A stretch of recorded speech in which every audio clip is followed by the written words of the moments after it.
Hey guys, Brad Gilmore here. Want to give a big shout out to our title sponsor, Walker Texas Lawyer. If you or a loved one have been injured in an accident, whether that be a car, truck, motorcycle accident, or some kind of other issue, hit up Walker Texas Lawyer at 713-552-1117 or walkertexaslawyer.com. Oh, Brad, what have you done now? Broadcasting live from Houston, Texas, and around the world. TV host, best-selling author, and radio personality Brad Gilmore brings you a collection of conversations with stars from movies. Matthew McConaughey. Brad Gilmore. Mark Wahlberg. Hey, how are you? The legendary Mr. Christopher Lloyd. Christopher, how we doing? I'm doing good. Great introduction. Jessica Alba and Lizzie Mathis. Ladies, thank you so much for joining me. Thank you. Kevin Costner joins us. Thank you so much. Thank you. Television. Jimmy Fallon joins us this morning. Jimmy, how you doing, my friend? Good morning. Thank you so much, Brad, for having me. I appreciate this, bud. Kelly Ripa. Brad, thank you for having me. Comedy. Jay Leno joins us. Jay, how you doing? Hey, Brad, what's going on? Chris Tucker is in the building. Chris Tucker, good morning to you. Hey, Brad, and good morning to you. How are you? George Lopez joins us right now. George, how are you doing, sir? Good morning.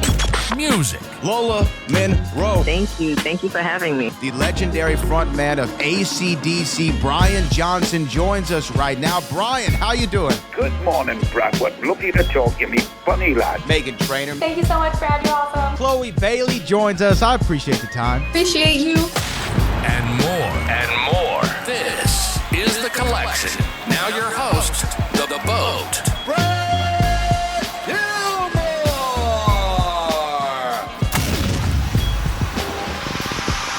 All right, yeah. Brad Gilmore, ESPN Radio, CW39 in Houston. Tony Adam, thank you so much for taking the time. Congrats on the film, guys. Thank you very much, Brad. Brad, Look, you look too good to be on radio. Come on. Well, you know what, man? Look, I want to say this. As a resident and native Texan and a former public school teacher, I think I enjoyed this movie on a higher level than a lot of people That's can. right. Because Target audience right there. target audience right here. Guy who wears a suit on radio. No. What'd you teach? What'd you teach, by the way? So I taught public speaking.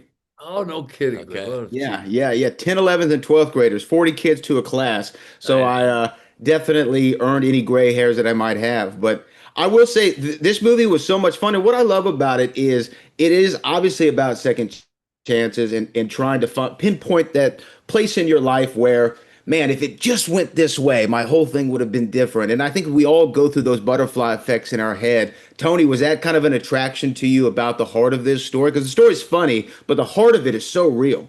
Yeah, I think that's what really did attract me, and also the father-son relationship attracted me. I think that's really important, and I think it's relatable because there's a lot of people who, as you say, you don't live up to your expectations, and you do have that one moment that maybe if I don't know. I mean, it makes you think about it. It makes you think back and go, when was my tipping point? Yeah.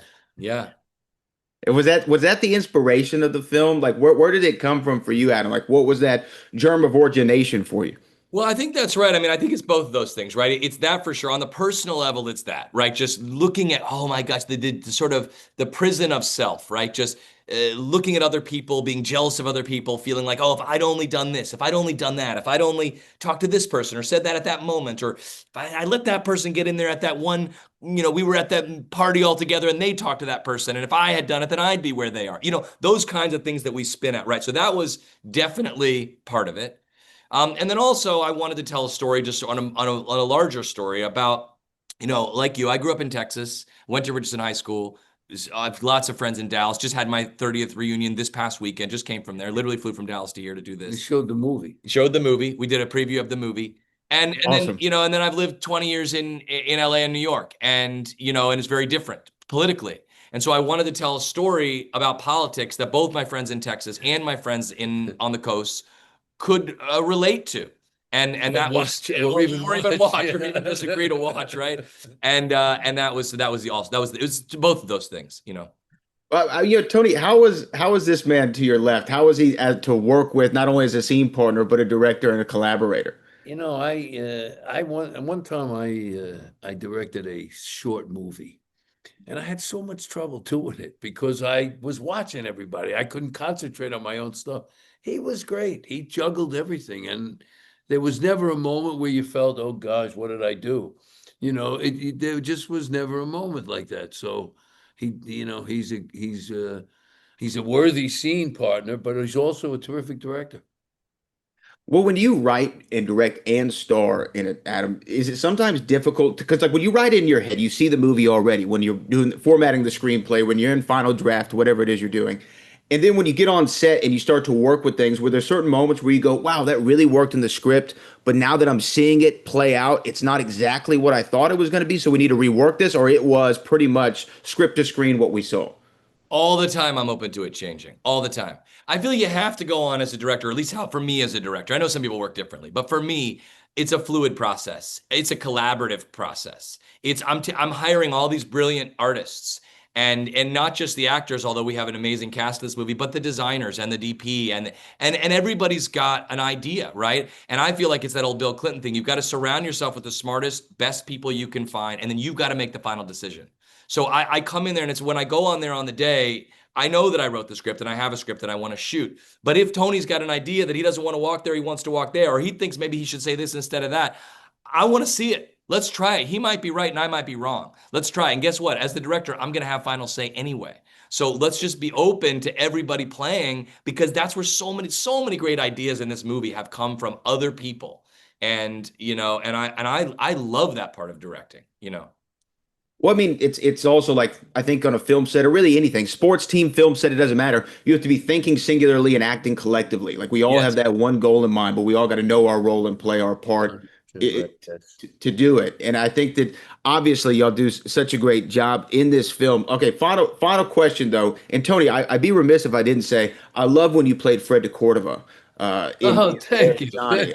I thought it was so good, and I love that era of the Tonight Show. I thought you did it was fun to do. It really was fun to do. It really was, because I knew them. You know, I knew them. I was there. You know, Freddie. Oh my God. So I just have to ask you about Johnny. How was it to, you know, in that era of Johnny? Just as a selfish question. Yeah, it was amazing. You know, if you get to call him John. If you would, you know, if you'd been around a while, well, John, I don't, you know, and it would blow your mind. I mean, the thing was, if you were on a Tonight Show back then, and with Johnny Carson, the next day, everybody knew you were. Everybody, everywhere you went, people say, "Hey, I saw you on the Tonight Show. Hey, you stunk, or you were good." You know what I mean? It was like, I don't know. It was like heaven to go on there. By the way, I went there and I did they used to, you know, it wasn't about, back then it wasn't about just what you were promoting. You had to be a good guest. So they would bring you in to interview you before they interviewed Oh, wow. you. Yeah. And so you'd be doing this with Bob Dolce was the guy. And you'd be doing an interview with the guy. And once, when the first time I went, he said, I was telling a gold-plated story, gold-plated. And he says to me, before I get to the punchline, he says, you know, what's the punchline? And I caught an attitude. I said, well, if you listen, you'll find out. It took me another 2 years to get on the Tonight Show. My. 2 years when I got my next interview. Yeah. But it was such a thrill. It really just was a thrill.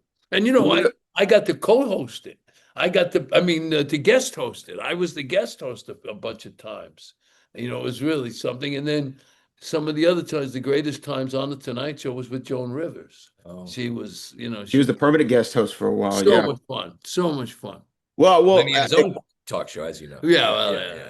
I thought you do the Tonight Show at 10 o'clock in the morning. It doesn't work. It doesn't work. But you know what? This movie works. I had so much fun with it, not only as a native Texan and former educator, but just a fan of film. And Adam, you did a great job, and the whole cast is incredible. Beck's incredible as well. I could go on about this movie, but I really enjoyed the time with y'all today, guys. Great. Thank you so much, Brad. Thanks very much. Appreciate it.